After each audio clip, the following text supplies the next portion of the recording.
to the Lamb.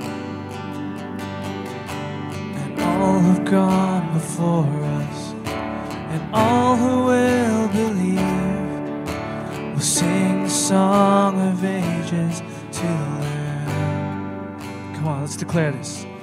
Your name is the highest, your name is the greatest, your name stands above them all. All thrones and dominions, all powers and positions, your name stands above them all. And the angels cry, holy, all creations cry, holy, you are lifted high, holy, holy forever.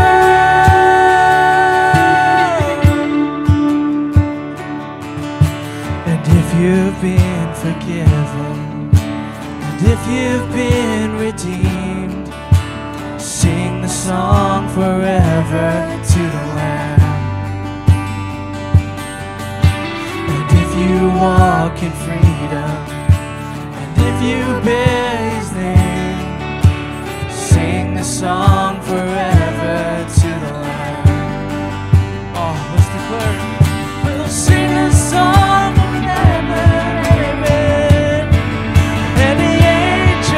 Cry, holy, all creations cry, holy, you are lifted high, holy, holy forever. Hear your people sing, holy to the King of Kings. Holy, you will always be. Holy, holy forever.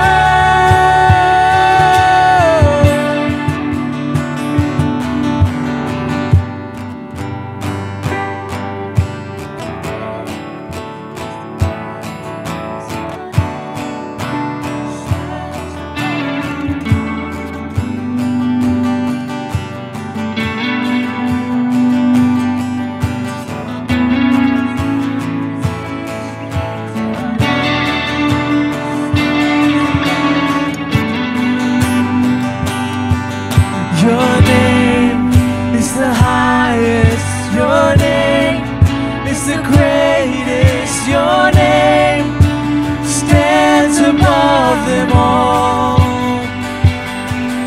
All thrones and dominions, all powers and positions, your name stands above them all. Let's sing it again. Your name is the highest, your name is the greatest, your name stands above them all.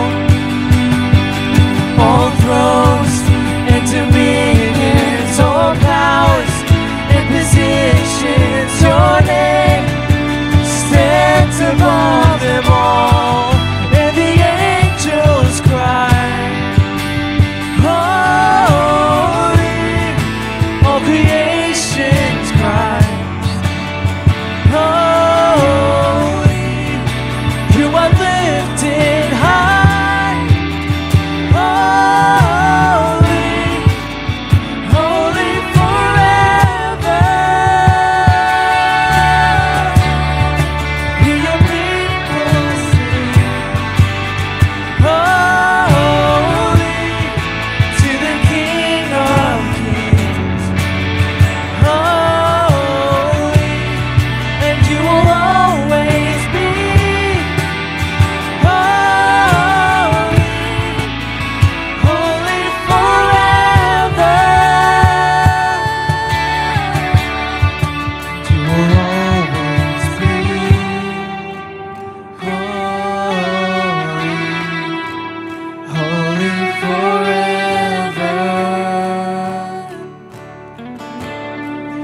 you will always be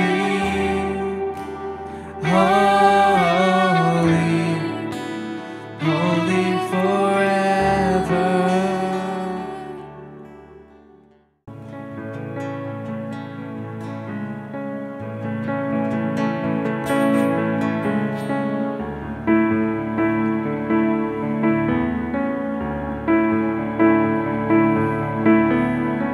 Standing here in your presence, in a grace so relentless, I am won by perfect love, wrapped within the arms of heaven, in a peace that's forever sinking deep.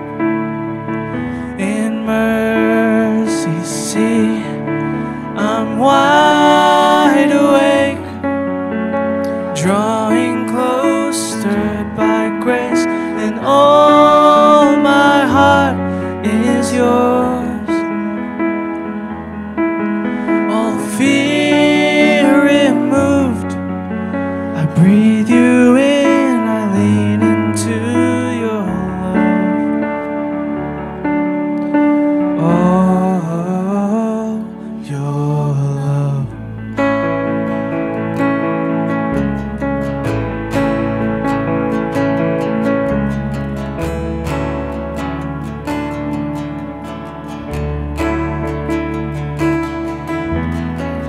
When I'm lost, you pursue me.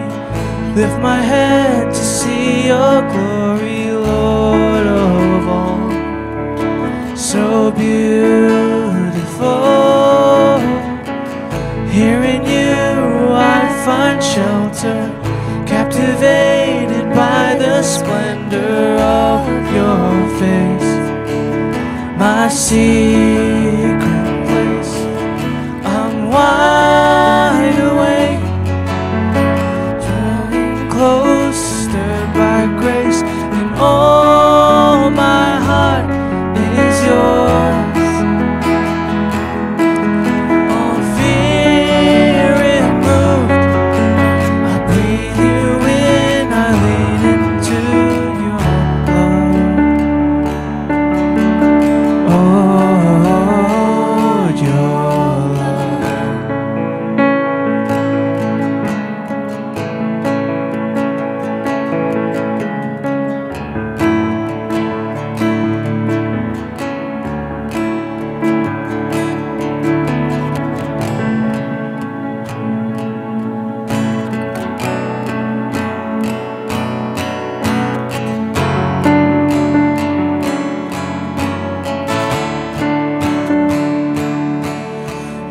love so deep is washing over me.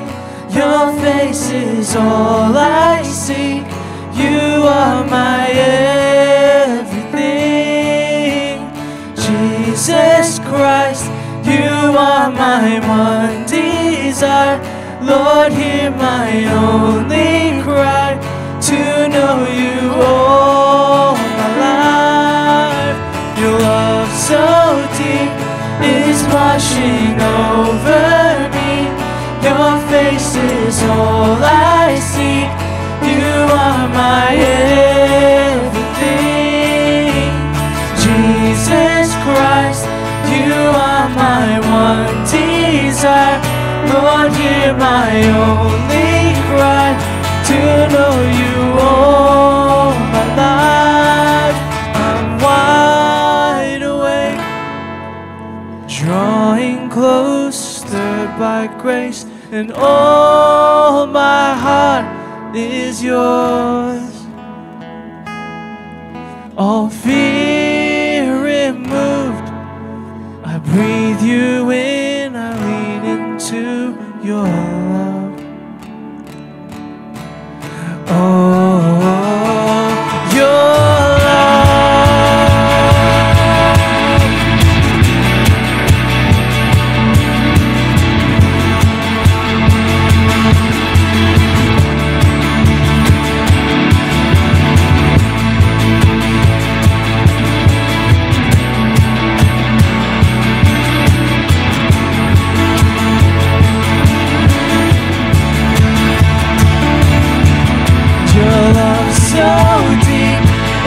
washing over me.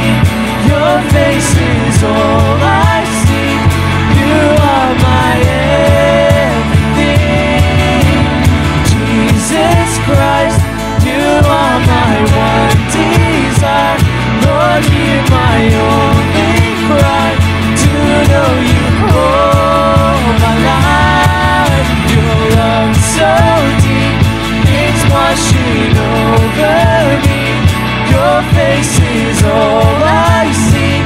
You are my everything. Jesus Christ, you are my one desire. Lord, hear my only cry to know you all my life. Your love so deep is washing over me. Your face is all I seek. You are my everything. Jesus Christ, you are my one desire. Lord, hear my only cry to know you all my life. Today's scripture is in Mark chapter 4, verses 26 to 29. That's Mark chapter 4, verses 26 to 29. And he said, the kingdom of God is as if a man should scatter seed on the ground, and should sleep by night and rise by day, and the seed should sprout and grow. He himself does not know how. For the earth yields crops by itself, first the blade, then the head, after that the full grain in the head. But when the grape ripens, immediately he puts in the sickle, because the harvest has come. So the title of our message today is Word of God, Transformation or Information. As we know, we have been learning about transformation. Our theme for the month of May is transformation. And the message today is in a form of a question mark. It's a question. So I'm asking you, is the Word of God for you is transformation or information?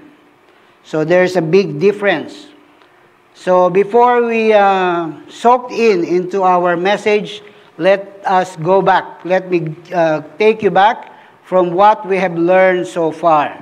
So transformation is the process called metamorphosis for a small caterpillar. It becomes transformed into a beautiful butterfly over a period of time. So when the Bible says be transformed, it means be metanoia, to change from the person of who you are to be transformed to the likeness of Jesus Christ. And we begin transformation. First and foremost, do you remember where do we begin? As per our scripture reading few Sundays ago in Romans chapter 12, verse 2. Of course, it begins with the renewing of our mind. So transformation, if we are to be transformed from who we are to the person of Jesus Christ, we begin by the renewing of our mind, as the Bible says. So we begin with our mind because the mind is the main area where everything is being processed. So from what we see, from what we hear, whatever enters our eyes, enters our ears, it is being processed in our mind. That's why the Bible says in Proverbs 23, verse 7, for as he thinks in his heart, so is he. Eat and drink, he says to you, but his heart is not with you. So someone said that watch your thoughts, because they become word. So watch your thoughts, they become words. Watch your word, they become action. Watch your action, they become habits. And watch your habits, they become character. And watch your character, it becomes your destiny. So it is important, very important, as the Lord commands, be transformed. And it begins by the renewing of our mind. And we said before that once you become a Christian, once you are born again, the goal and the desire of God is for us to be transformed. So going to heaven is already settled, but while here on earth, God wants us to be transformed. And to be transformed, it begins with our mind. But most people, in fact, most Christians, spend time and money and effort in transforming the outside, the outer appearance. Don't get me wrong, there's nothing wrong with that much. It's okay if you want to spend money in improving your lips. Botox, yeah, Botox. If you want to improve your eyebrow, that's fine. But don't just focus on the outer. Because what is important is we are transformed from the inside out. Amen? Amen. So, in 1 Timothy chapter 2, verse 9 says, in like manner also, that the women adorn themselves in modest apparel, with propriety and moderation, not with braided hair, or gold, or pearls, or costly clothing. So, of course, nowadays, even men are so much into their outer appearance. I saw the other day one man, I noticed the eyebrow was properly lined and with a bit of lipstick and some blush on and I noticed also that the nose was like probably operated 200 times already. So, the question, I'll go back to the question, is the Word of God transforming you or just informing you? Because that's the purpose of the Word of God, of the Bible. The Bible should transform us. It's a transformational tool by God to us, not just to inform us. You see, the Bible was given to us by God for transformation, not just information. In the book of Joshua, chapter 1, verse 8, it says, this book of the law shall not depart from your mouth, but you shall meditate on it day and night, so that you may be careful to do according to all that is written in it, for then you will make your way prosperous, and then you will have good success. So, we should first of all spend more and more time reading the Word of God. Many Christians just rely on the preaching they hear on Sunday as if that's the food that they need for the whole week. But it shouldn't be that way. That this verse says, this book shall not depart from your mouth. Notice that, from mouth already. Not depart from your mouth. Because in the past, we've learned that whatever is in our mind, we process in our mind, it goes into our heart. And what is in our heart comes out of your lips, of your mouth, isn't it? As the Bible says, whatever is in the heart, the man speaks. So when it says, depart from your mouth, this verse is already expecting us that it's already been taken inside us and processed in our mind, in our heart. That's why it's coming out from our mouth.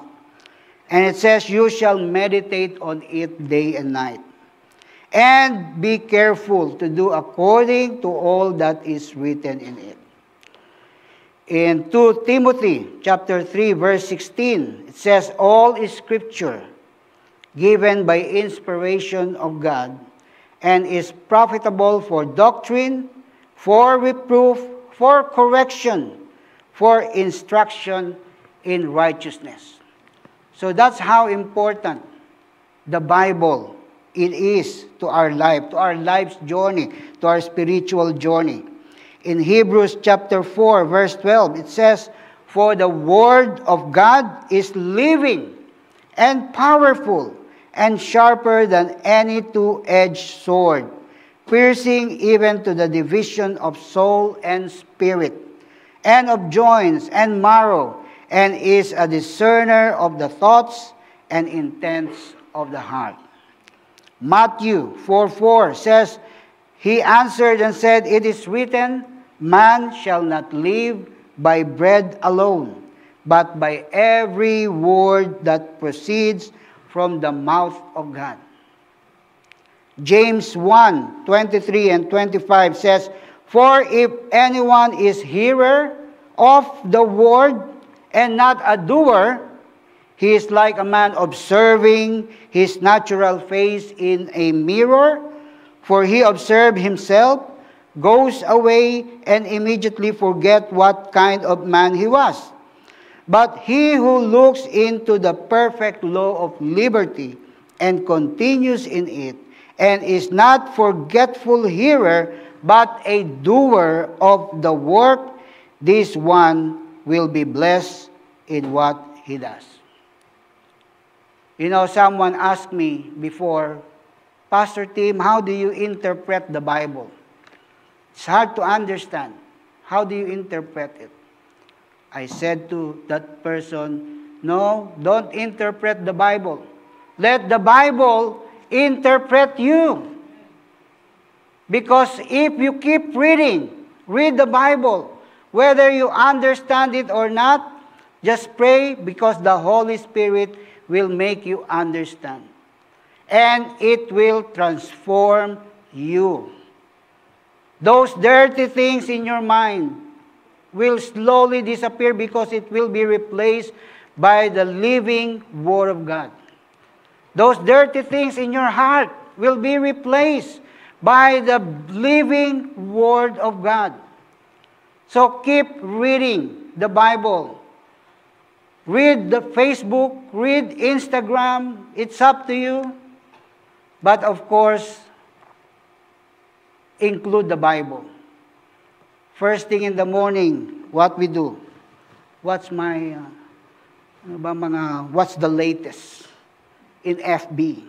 Oh, my post yesterday, it got 200 likes. Wow, wonderful. Yeah, that's okay. If you want to be liked, it's up to you. But what I am saying is, please, please, please, include the Bible in your daily routine. If you are reading Facebook 5 minutes a day, make the Bible 10 minutes. Is that too much? How many of you, with all honesty, spend 1 hour in Facebook?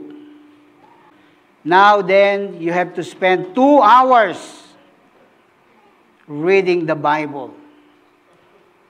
But start with 1 hour. And I guarantee you, 100% guaranteed, your life will be transformed because the Word of God is alive. And it will bring forth fruit in your life. Read the Bible. I remember when I was a young kid back in the Philippines attending Sunday school, our favorite song is, read your Bible, pray every day, and you grow. Grow. May action pa yun eh. Read your Bible, pray every day, and you grow, grow, grow. And you grow, grow, grow.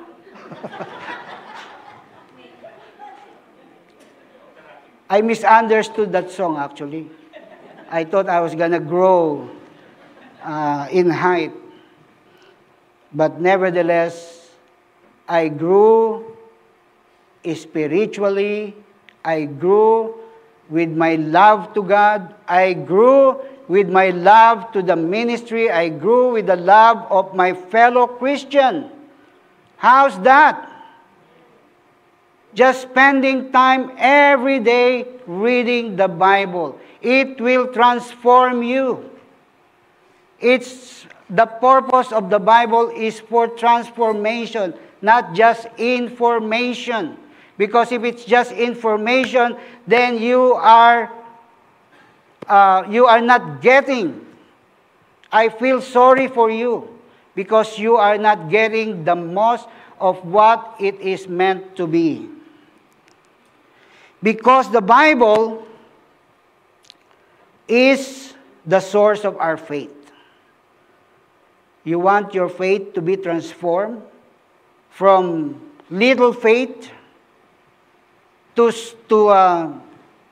bigger faith, to strong faith, then read the Bible. Don't just rely on the preaching of Pastor Tim or Pastor Dan or Pastor Gary or Bishop June. Read the Bible. Because what if Pastor Tim woke up one Sunday morning not in the mood and just said, I'll just gonna open a can to feed my flock because I'm not in the mood today. So what you're just getting is a canned tuna or canned sardines for your spiritual food.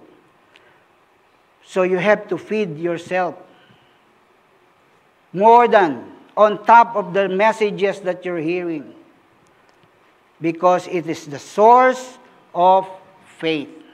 Pastor Tim, how come I have little faith? How come sometimes I'm so fearful? I feel that I'm not trusting God more than I should. Well, there's only one answer. You're not reading the Bible enough. Because the Word of God is the source of our faith. Secondly, it is the source of spiritual food. Matthew 4:4 says, He answered and said, It is written, Man shall not live by bread alone, but by every word that proceeds from the mouth of God. There's this one man, he's got 2 dogs. And he noticed, it's the same age, same breed, but he noticed that the one dog is bigger, healthier, and stronger than the other dog. How come? Then he noticed, he observed, when they were eating, one dog ate more than the other. In fact, the other dog is eating the food that it is intended for the other dog. So is in our spiritual life. We must feed our spirit because it needs food. And the Word of God is our spiritual food. It is also the source of growth. You know, another word for transformation is growing. Growing is spiritually.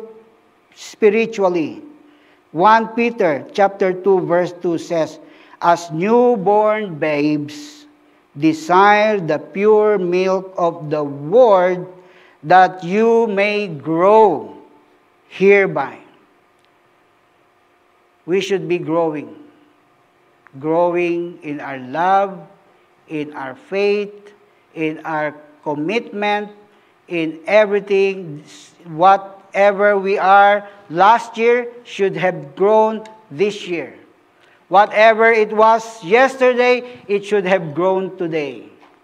Unfortunately, sadly, and this is one of the thing that hurt, that make any pastor cry, secretly crying in our room, is when we see our flock, or one of our flock, or some of our flock, some of the church members not growing.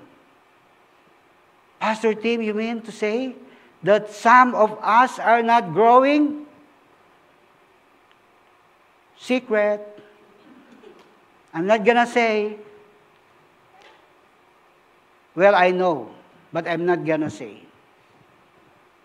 Because as the spiritual father, a spiritual leader of this church, I know you, each one of you, by heart.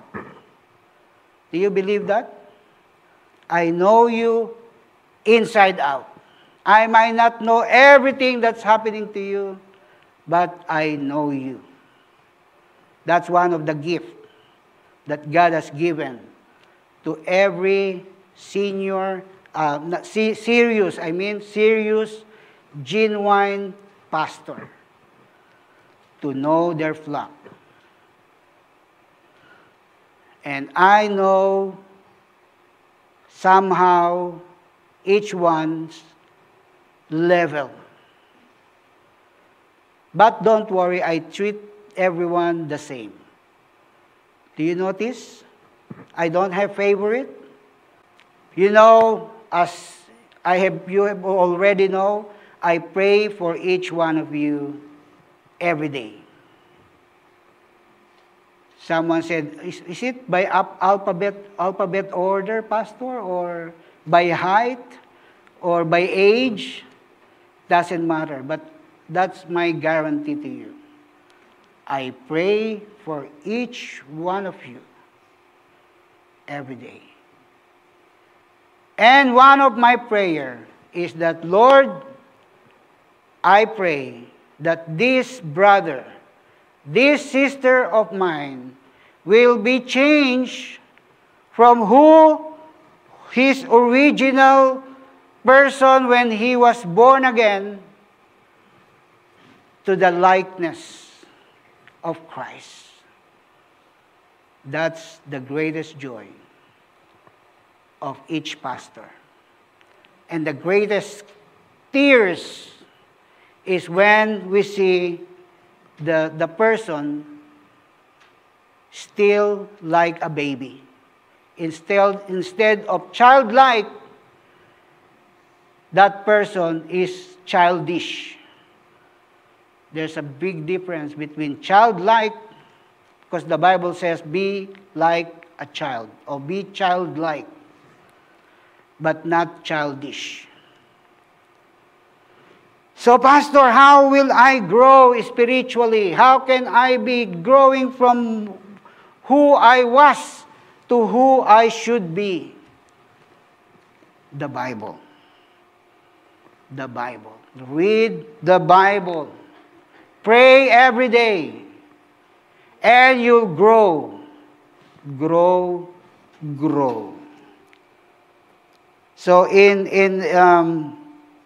Matthew 7:24, it says, everyone who hears this word of mine and put them into practice is like a wise man who built his house on the rock.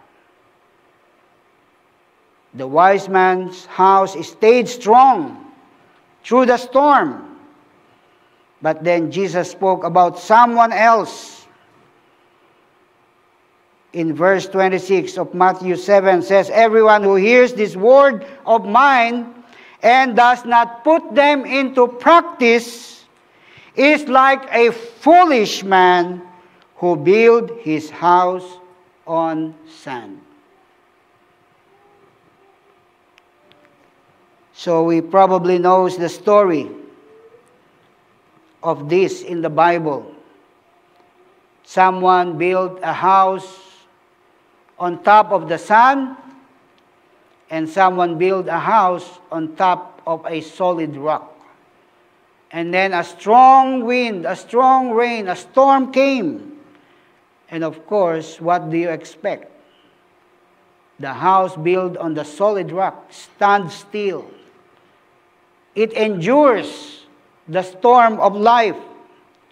But the one who built his house on the sand was demolished and gone forever. So God intended for us to apply the Bible, the Word of God, not just read it.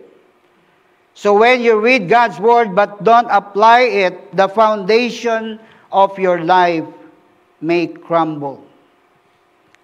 So just having the knowledge of the Bible without application is like reading a book of cooking, watching a show, a cooking show, reading all the books about cooking, learning all the recipes, and then close the book and put it on top and then walk away and just go to the neighbor and eat. So when you learn, you have to apply it. Because no good learning and then not applying it.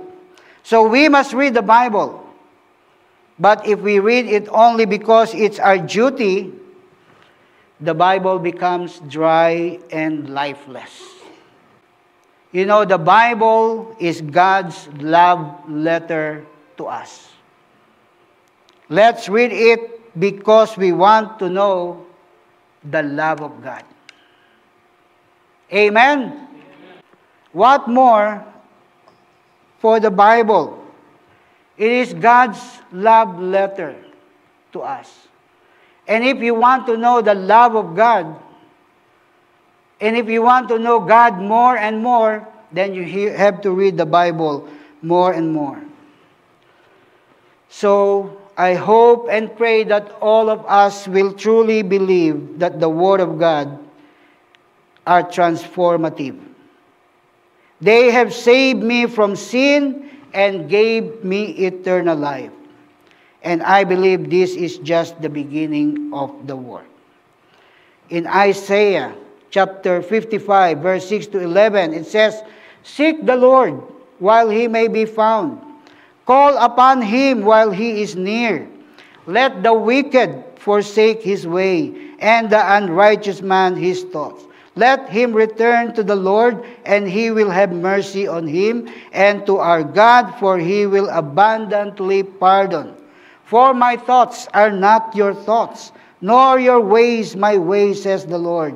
For as the heavens are higher than the earth, so are my ways higher than your ways, and my thoughts than your thoughts. For as the rain comes down, and the snow from heaven, and do not return there, but the water and earth, and make it bring forth and bud, that it may give seeds to the sower, and bread to the eater, so shall my word be that goes forth from my mouth. It shall not return to me void, but it shall accomplish what I please, and it shall prosper in the things for which I send it." You know, when this word, the Word of God, is likened in this passage to the water, and the waters, the earth, and bless and nourish it, and it will not ever return to the Lord in vain. So as I read this passage, what it tells is that, you know, the earth and the plants does not even understand. They don't fully understand what the water is for. But the effect is always evident. So that is what this verse is telling us. Even if you don't fully understand how it works, just receive the Word of God. And the promise is that it will not return to God in void. You see, those people who have read the Bible, they no longer think the same way. It will truly affect the result. Over the week, months, and years of really reading the Bible, you will no longer think the same. And people who read the Bible, they are no longer impatient. The fruit of the Spirit will manifest in your life. They are filled with love for people. They care about the concern of others. They no longer think of themselves too highly. And they are no longer hurt by unkind words. The Word of God that I receive every day is alive in me. So, beloved, that's the benefit. Apply God's Word in your life. How? Well, first of all, you have to be filled by the Holy Spirit. Because the Holy Spirit will convict you, will make you understand it. Because it's so hard to understand. Be filled by the Holy Spirit. Secondly, take into action. Apply the truth in your life. Don't just be readers. Don't just be hearers, but doers. As James 1:22 says, but be doers of the word and not hearers only, and deceiving yourself. So what a person knows should be reflected in what that person does. You cannot grow spiritually just by taking notes and hearing, but it's a good start. But God expects us to follow His command. It is not optional. So be filled by the Spirit, take it into action, be transformed. The Bible says, remember, it is sin to know what you ought to do and then not do it. See, it's even sin that you know what is right and you are not doing it. Sin is not only doing what is wrong, but also not doing what you know is right. So when you study the Bible, God will show you areas of your life that need to be changed. And once you know those areas, God will hold us responsible for what He has shown us. The next step is us, is on you, is on me. So be transformed. See, one of the fruit of the Spirit is, what is the last? Self-control. So all those 8 before that, at the end is self-control, meaning it's up to you. It's your move to put that love into action, that peace, that joy, that patience, that thoughtfulness, that faithfulness. At the end, it says self-control. So being filled by the Spirit plus deeper knowledge of the Bible is equal a greater responsibility to follow it. And lastly, those who attended the prayer meeting last Friday knows this. Lastly is, any answer? It starts with the letter S. It's called surrender, the most important thing. Surrender. We have to surrender to God.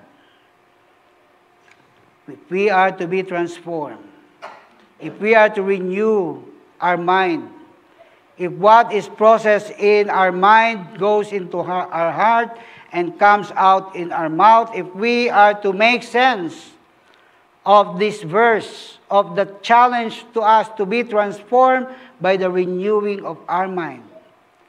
If it starts with the renewing of mind, then it ends with surrender. Surrender. But the hardest thing for any person, for a Christian to do, besides renewing of the mind, the hardest thing is the last part. To surrender to the authority of God. Why? Maybe because of fear. You don't know what this NBI, FBI, CIA will do to you. It is the unknown. Or pride. I am no one. I am the captain of myself.